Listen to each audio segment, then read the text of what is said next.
We all know the masters of pollination are bees. 3 out of 4 of the fruits and vegetables that we love are pollinated by bees. Even ice cream comes from bees? That's right, the bees pollinate the plants that become food for the cows who produce milk that is turned into ice cream and cheese. We owe a lot to bees. Let's take a close look at a bee. Like most insects, bees have 3 body sections: the head, the thorax, and the abdomen. The thorax is the middle of the bee, where the wings and legs attach to the body. The head has compound eyes that do not bulge out, and 3 eyes on the top that only see light, so they know if a predator is above them. The head also has antennae that have a joint in the middle like an elbow, mandibles, a proboscis, which is like a straw for sucking up nectar, which they keep in their honey stomach, which is totally different from their food stomach. The honey stomach and digestive system are in the abdomen, which is the 3rd section of a bee's body. Bees have little hairs all over their bodies for collecting, yep, pollen.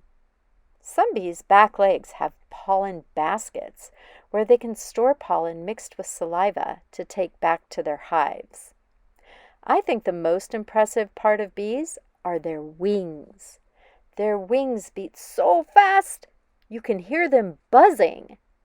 That's right, a bee's buzz is actually their wings beating 200 times per second.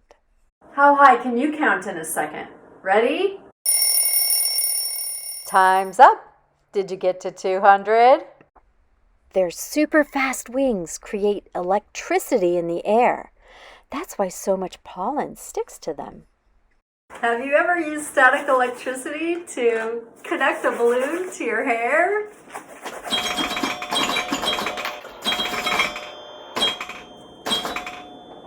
So cool.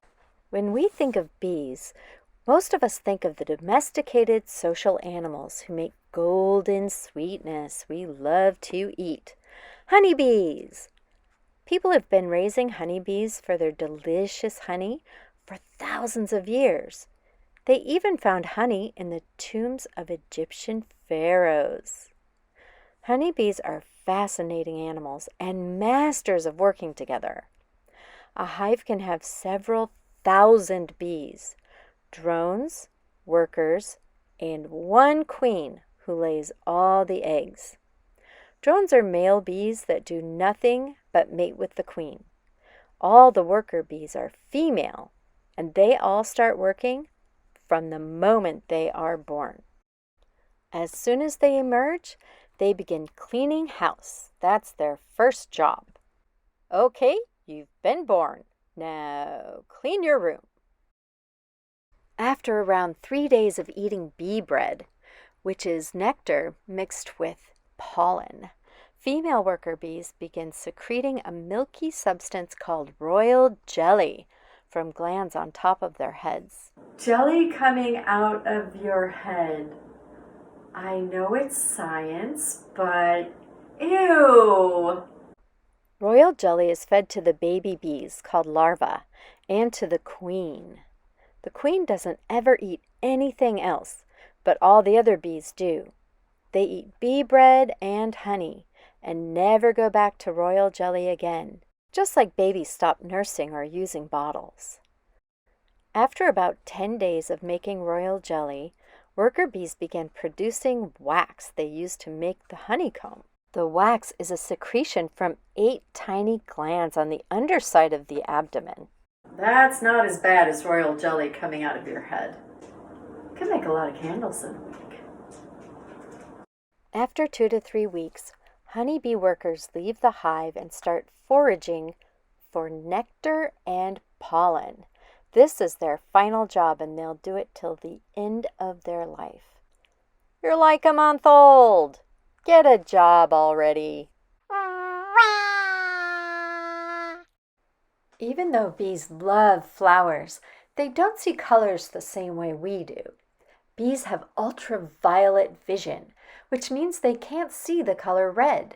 Other pollinators, like butterflies and hummingbirds, pick up the slack on pollinating plants with red flowers.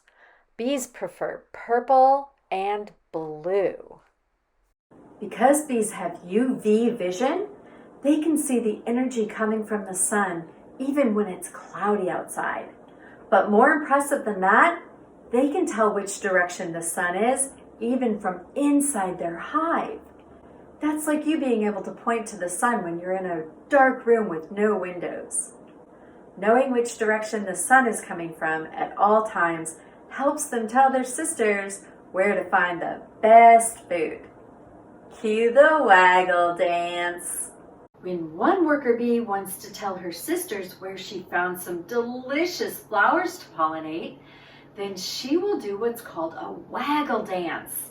She will go into the hive, and because they all know where the sun is, even though it's dark inside the hive, she'll do a dance right in the direction toward the flowers, keeping in mind where the sun is. So say the sun is right there in the sky, and the flowers are over that way. She'll point her body toward the flowers, and she'll waggle. She'll waggle. She'll waggle. She'll waggle. And if it's a close field of flowers, she'll waggle just a little bit. But if it's a far field of flowers, she'll waggle farther. Farther. And then she'll turn back around and waggle again. Then she'll turn around this way. She makes like a figure 8. It's a very fancy dance. Time to move. Hop on up on your feet.